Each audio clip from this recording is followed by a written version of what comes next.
بسم اللہ الرحمن الرحیم۔ حضرت انس رضی اللہ تعالیٰ عنہ سے روایت ہے، فرماتے ہیں کہ رسول اللہ صلی اللہ علیہ وسلم نے فرمایا، اللہ تعالیٰ فرمائے گا کہ ہر اس شخص کو دوزخ سے نکال دو جس نے مجھے ایک دن بھی یاد کیا ہو یا مجھ سے کسی مقام پر ڈرا ہو۔ نبی صلی اللہ علیہ وسلم نے فرمایا، جو شخص غصہ اس وقت پی جائے جبکہ وہ اپنا غصہ نکالنے کی طاقت رکھتا ہو تو اللہ تعالیٰ قیامت کے دن تمام لوگوں کے سامنے اسے بلائیں گے اور اسے اس بات کا اختیار دیں گے کہ جس حور کو چاہے اختیار کر لو، صرف اس کے غصے کو پینے کی وجہ سے۔ دنیا کی زندگی۔ آپ صلی اللہ علیہ وسلم نے فرمایا، اللہ کی قسم آخرت کے مقابلے میں دنیا کی مثال بس ایسی ہی ہے جیسے تم میں سے کوئی اپنی انگلی سمندر میں ڈبوئے پھر وہ دیکھے کہ وہ انگلی پانی کی کتنی مقدار کے ساتھ لوٹتی ہے۔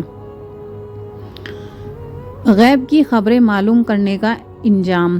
رسول اللہ صلی اللہ علیہ وسلم نے فرمایا، جو شخص کسی غیب کی خبریں سنانے والے کے پاس آئے اور اس سے کسی چیز کے بارے میں پوچھے تو 40 رات تک اس شخص کی نماز قبول نہیں ہوگی۔ الحمدللہ کہنے کی فضیلت۔ نبی صلی اللہ علیہ وسلم نے فرمایا، الحمدللہ تملأ المیزان، الحمدللہ ترازو کو بھر دیتا ہے۔ ہر غم، ہر تکلیف، ہر پریشانی کا علاج استغفار ہے۔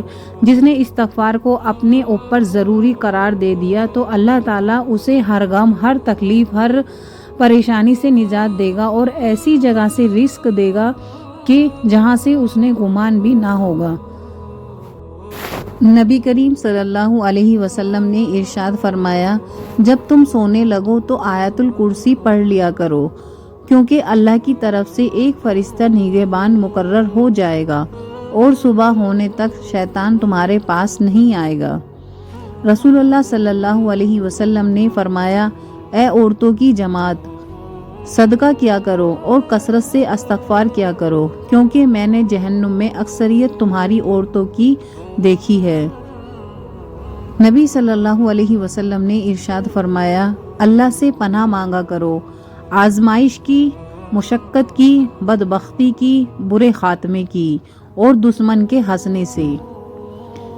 نبی صلی اللہ علیہ وسلم نے فرمایا، اللہ تعالیٰ نے جب مخلوق پیدا فرمائی تو اپنے ہاتھ سے اپنے بارے میں لکھا کہ میری رحمت میرے غصے پر غالب رہے گی۔ رسول اللہ صلی اللہ علیہ وسلم نے فرمایا، بخار جہنم کی بھاپ کے اثر سے ہوتا ہے، اسے پانی سے ٹھنڈا کر لیا کرو۔ وضو۔ رسول اللہ صلی اللہ علیہ وسلم نے فرمایا، تم میں سے جو شخص بھی وضو کرے اور اپنے وضو کو پورا کرے پھر وہ یہ کہے، اشہد ان لا الہ الا اللہ وحدہ لا شریک لہ واشہد ان محمدا عبدہ ورسولہ، تو اس کے لیے جنت کے 8 دروازے کھول دیے جاتے ہیں جس سے چاہے داخل ہو جائے۔ رسول اللہ صلی اللہ علیہ وسلم کا گھر اور ممبر۔ حضرت ابو ہریرہ رضی اللہ تعالیٰ عنہ بیان کرتے ہیں کہ رسول اللہ صلی اللہ علیہ وسلم نے فرمایا، میرا گھر اور میرا ممبر کے درمیان جو جگہ ہے وہ جنت کا باغیچہ ہے اور ممبر میرا حوض کوثر پر ہوگا۔ رسول اللہ صلی اللہ علیہ وسلم نے فرمایا، تمام اعمالوں کا دار و مدار نیت پر ہے اور ہر عمل کا نتیجہ ہر انسان کو اس کی نیت کے مطابق ہی ملے گا۔ میت کے سامنے رونا۔ میت کو زندہ کے رونے سے عذاب دیا جاتا ہے۔ قبرستان پر بیٹھنا منع ہے۔ قبروں پر نہ بیٹھا کرو اور نہ ہی ان کی طرف رخ کر کے نماز پڑھا کرو۔ میری امت کا فتنہ مال ہے۔ ہر امت کے لیے ایک فتنہ آزمائش و امتحان رہا ہے اور میری امت کا فتنہ مال ہے۔ جس نے نماز چھوڑ دی، ہمارے اور کافروں کے درمیان فرق صرف نماز ہے۔ جس نے نماز چھوڑ دی اس نے کفر کیا۔ نماز پڑھا کرو۔ نماز وہ واحد حکم ہے جسے اللہ نے آسمان سے وحی کے ذریعے نہیں اتارا بلکہ اپنے محبوب محمد مصطفیٰ صلی اللہ علیہ وسلم کو آسمان پر بلا کر تحفے میں دیا۔ سبحان اللہ۔ اللہ پاک ہمیں 5 وقت نماز پڑھنے والا بنا دے۔ رحمت کی پہلی نشانی۔ جب رب راضی ہونے لگتا ہے تو بندے کو اپنے عیبوں کا پتہ چلنا شروع ہو جاتا ہے اور یہی اس کی رحمت کی پہلی نشانی ہوتی ہے۔ مقدر کی تقسیم اس وقت بدل جاتی ہے جب ٹوٹے دل بارگاہ الہی میں سجدہ ریز ہو۔